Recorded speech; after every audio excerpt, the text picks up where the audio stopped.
जब राक्षसी ने राम जी के कोमल चरणों को गंगा के तट में, बालू में, रेतू में जब राम जी के श्री चरणों को देखा, चरण ही नहीं चरणों में बनने वाले जो चिन्ह हैं उन चिन्हों को देखा, ऐसे ही नहीं पहुंच गई राम जी के पास में। जब ऐसी आज राक्षसी ने बड़े सुंदर चरणों को देखा, आकृति को देखा, अभी पूरा रूप नहीं देखा है, मात्र चरण चिन्हों को रेत में देखा। राम जी जब गोदावरी में स्नान करके जब कुटिया में चले गए तो इस राक्षसी ने आकर के देखा कि मैंने बड़े बड़े चिन्हों को देखा, बड़े बड़े राक्षसों के पैरों के चिन्हों को देखा। कितने लोग स्नान करने आते, लेकिन आज तक मैंने ऐसे चरण चिन्ह नहीं देखे, और चरणों में बनने वाले जो अंकित चिन्ह हैं उन चिन्हों को देखा हो, प्रसन्न हो, आसक्ति होगी। जैसे किसी व्यक्ति ने कभी भगवान की कथा ना सुनी होवे और कभी जीवन में मौका पड़ जाए, धोखे से यदि कथा सुन ली तो जीवन में यदि एक बात हृदय में बन गई उसी पर वो जीवन भर चल देता है। और एक बार यदि भगवान के नाम का जिह्वा से यदि नाम उच्चारण धोखे से भी हो गया तो वह धोखे से लिया हुआ भी राम नाम भी हृदय में वो भगवान के प्रति भक्ति जागृत कर देता है।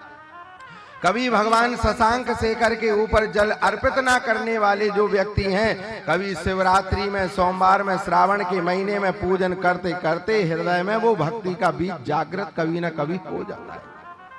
आज इसी प्रकार इस राक्षसी ने देखा, इतने चरण चिन्हों को देखा, कोमल कोमल चिन्हों को देखा, चरणों को देखते देखते राम जी के पास में पहुंच गई। आज जैसी राम जी के पास में पहुंची और राम जी को देखा और देख करके बड़ी प्रसन्न चित्त हुई और राम जी की सुंदरता की व्याख्या करने लगी। तुम सम पुरुष, अरे आपके जैसा पुरुष तो मैंने देखा ही नहीं है, इतना सुंदर रूप आकृति आपकी दिखाई दे रही है। लेकिन मंदिर में जाए भगवान की प्रशंसा, रूप का दर्शन करके और उनकी प्रशंसा करते करते व्यक्ति भगवान के सामने फिर अपनी प्रशंसा करने लगे तो अच्छा लगेगा। तो जैसी उस राक्षसी ने राम जी के बड़े एक एक अंग की उसने व्याख्या की, कह रही श्रीमद् वाल्मीकि रामायण में कह रहे नेत्रम भ्रकुटम दंत पंक्तिम नासिकायाम, एक एक अंग की उसने बड़ी सुंदर व्याख्या की। है प्रभु, आज तक हमने ऐसे सुंदर कमल नेत्र नहीं देखे और ऐसी भ्रकुटी भी हमने आज तक नहीं देखी और ऐसी मंद मंद मुस्कुराहट भी हमने आज तक नहीं देखी और ना ऐसी दंत पक्ति हमने आज तक देखी। कंधों की प्रशंसा की, वक्षस्थल की प्रशंसा की, कटी प्रदेश की प्रशंसा की, सारी प्रशंसा करते करते अब वो स्त्री कह रही है तुम सम पुरुष, तुम्हारे जैसा पुरुष तो मैंने अपने जीवन काल में नहीं देखा। लेकिन भगवान के सामने प्रशंसा करते करते जैसे फिर अपनी प्रशंसा करने लगी, ब्रकोदरम महारतम, श्रीमद् वाल्मीकि रामायण। वाल्मीकि भगवान कह रहे हैं कि भगवान के अंग के एक एक अंग की प्रशंसा करते करते वो राक्षसी जब अपने रूप का वर्णन करने लगी तो राम जी ने कहा अब उठाओ, और उठा करके इसके नाक कान काट करके फेंक दिए। नाक कान ही क्यों कटवाए, अरे कोई अंग कटवा देते, आंखों को फुड़वा देते, हाथों को कटवा देते, पैरों को कटवा देते। जिन पैरों से चल करके वो राम जी के पास में आई, राम जी उन पैरों को भी तो कटवा सकते थे, लेकिन नहीं। यहाँ शास्त्रकार कह रहे हैं कि राम जी ने लक्ष्मण जी से कहा भैया इसके कान काट दो, व्याख्या बहुत है, आध्यात्म रामायणकार कह रहे हैं।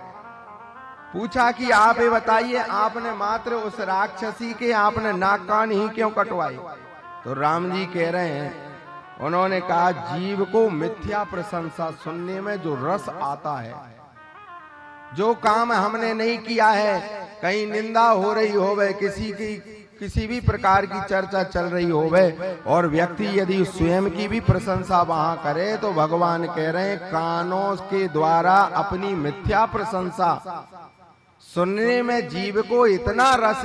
रस आता है। और ये मेरी प्रशंसा कर रही थी वहां तक तो ठीक है, लेकिन अब स्वयं की प्रशंसा करने लगी तो कानों में वो रस आता है प्रशंसा सुनने में मिथ्या, इसलिए तुरंत उठाओ और इसके कान काट दो। नाक क्यों कटवाई? तो राम जी कह रहे हैं कि चरण चिन्हों को देख देख करके ये मेरे पास तक तो आ गई। इसी प्रकार किसी भी भाव से चल करके तो हम मंदिर में चले जाते, भगवान की कथा में बैठ जाते हैं और भगवान के रूप का जब हम दर्शन करते हैं और भगवान के विग्रह से निकलने वाली जो सुगंधी है, उस सुगंधी से जीव के अंदर जो आवरण पड़ गए हैं ईर्षा के, द्वेष के, दंभ के, पाखंड के, व्यभिचार के, और भगवान की सुगंधी लेने के बाद भी आत्मा में यदि परिवर्तन नहीं हुआ है तो भगवान ने कहा इसने नासिका से मेरे अंग का रूप का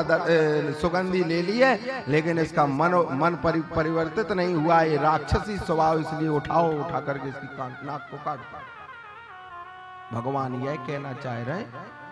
कि जीव कानों के द्वारा अपनी मिथ्या प्रशंसा को इतना सुनता है, इतना सुनता है, उसको इतना रस आता है, किसी की निंदा होने लगे, पता नहीं है इस बात यथार्थ है कि नहीं है,